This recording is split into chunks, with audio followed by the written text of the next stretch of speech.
متحدہ قومی موومنٹ کے بانی رہنما میں شامل ڈاکٹر عمران فاروق کو گزشتہ برس 16 ستمبر کو پاکستانی وقت کے مطابق رات 11:30 بجے اس وقت قتل کر دیا گیا جب وہ لندن کے علاقے مل ہل میں واقع اپنی رہائش گاہ جا رہے تھے۔ پہلے سے گھات لگائے ملزمان نے ڈاکٹر عمران فاروق پر اس وقت حملہ کیا جب وہ رہائشی عمارت میں پہلی منزل پر واقع اپنے فلیٹ کی راہداری میں داخل ہوئے۔ پولیس کے مطابق مقتول کو چھریوں کے وار کر کے قتل کیا گیا۔ ڈاکٹر عمران فاروق 14 جون 1960 کو کراچی میں پیدا ہوئے۔ ابتدائی تعلیم کراچی میں حاصل کی۔ 1995 میں سندھ میڈیکل کالج سے MBBS کی ڈگری حاصل کی۔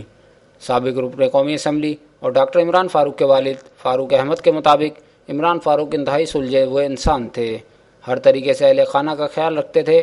فاروق احمد نے بتایا کہ بچپن سے ہی پڑھائی لکھائی میں ہوشیار تھے۔ انہیں بھی کوئی شکایت نہیں دی ہمیں کہ ہم یہ کہیں کہ انہوں نے ہمارے فلاں ٹائم پہ ہم سے شکایت ہے، ہمیں ایسی کوئی بات نہیں تھی۔ ابتدائی تعلیم سے لے کے اور میڈیکل تک، اس کے بعد جب تنظیم میں آئے جب بھی وہ گھر والوں کا خیال رکھتے تھے 92 تک۔ 92 کے بعد تو پھر ظاہر ہے کہ ان سے رابطہ ختم ہو گیا تھا۔ MKM کے قائد الطاف حسین سے عمران فاروق کی وابستگی زمانہ طالب علمی سے ہی تھی۔ یہی وجہ تھی کہ 1978 میں جب الطاف حسین نے آل پاکستان مہاجر اسٹوڈنٹس آرگنائزیشن کی بنیاد رکھی تو ڈاکٹر عمران فاروق بھی ان کے ساتھ بانی اراکین میں شامل تھے۔ 1992 میں الطاف حسین نے ڈاکٹر عمران فاروق کو APMSO کا جنرل سیکرٹری مقرر کیا۔ 1988 میں جب MKM نے پہلی مرتبہ عام انتخابات میں حصہ لیا تو لیاقت آباد اور فیڈرل بی ایریا کے علاقوں مشتمل حلقہ سے قومی اسمبلی کا الیکشن جیت کر رکن اسمبلی منتخب ہوئے۔ 1990 میں دوبارہ اسی حلقے سے قومی اسمبلی کے رکن منتخب ہوئے اور قومی اسمبلی میں MKM کے پارلیمانی لیڈر کے طور پر فرائض انجام دیے۔ 1992 میں جب MKM کے خلاف آپریشن ہوا تو MKM کے دیگر رہنماؤں کے ساتھ خود بھی روپوش ہو گئے اور 7 سالہ طویل روپوشی کے بعد 1999 میں اچانک لندن میں منظر عام پر آ گئے۔ دوران روپوشی زیر زمین رہ کر پارٹی کی قیادت کی۔ لندن پہنچنے پر الطاف حسین کے ہمراہ پریس کانفرنس کی اور 7 سالہ طویل روپوشی کے دوران اپنے حالات زندگی بیان کیے۔ اسی دوران الطاف حسین نے نامساعد حالات میں تنظیمی امور انجام دینے پر قوم کا ہیرو قرار دے دیا۔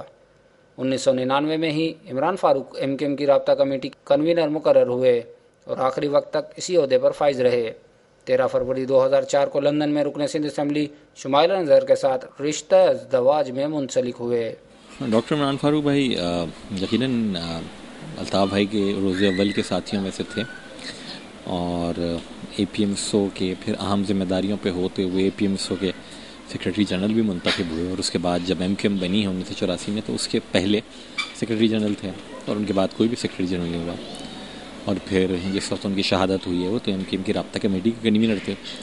یہ ساری چیزیں بتاتی ہیں کہ ایک تو الطاف بھائی کا ان پر کتنا اعتماد تھا اور دوسرے انہوں نے اس پورے 30 برس کے کم و بیش عرصے میں 32 سال کے اپنے آپ کو کتنا اہل ثابت کیا۔ ان ساری کی ساری ذمہ داریوں کے لیے محنتی تھے اور اصولوں پہ سختی سے کاربند رہنے والے، بلکہ MKM کے جو اصول و ضوابط اور آئین ہے اس کے مصنف بھی ڈاکٹر عمران فاروق ہی تھے۔ نہیں، میں تو یہ آپ سے کہہ رہا ہوں نا کہ ہماری خواہش ہے قاتل پکڑے جانے چاہیے، یہاں سے پکڑے جائیں، وہاں سے پکڑے، جہاں جو قاتل ہیں وہ پکڑے جائیں، اور ہمیں پوری امید ہے کہ اسکاٹ لینڈ یارڈ پکڑے گی جو ہی تو ان کو چارج کرے گی، ان کو عدالت میں لے کے جائے گی، کیفر کردار تک پہنچائے گی۔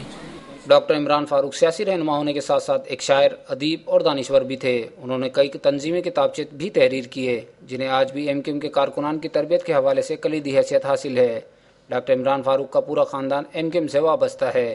1992 کے آپریشن کے دوران ان کے والد فاروق احمد کو بھی گرفتار کیا گیا، لیکن انہوں نے الطاف حسین سے اپنی وفاداری تبدیل نہیں کی اور آج تک MKM سے وابستہ ہیں۔ ڈاکٹر عمران فاروق کے قتل کے بعد MKM کے قائد الطاف حسین نے ان کو شہید انقلاب قرار دیا۔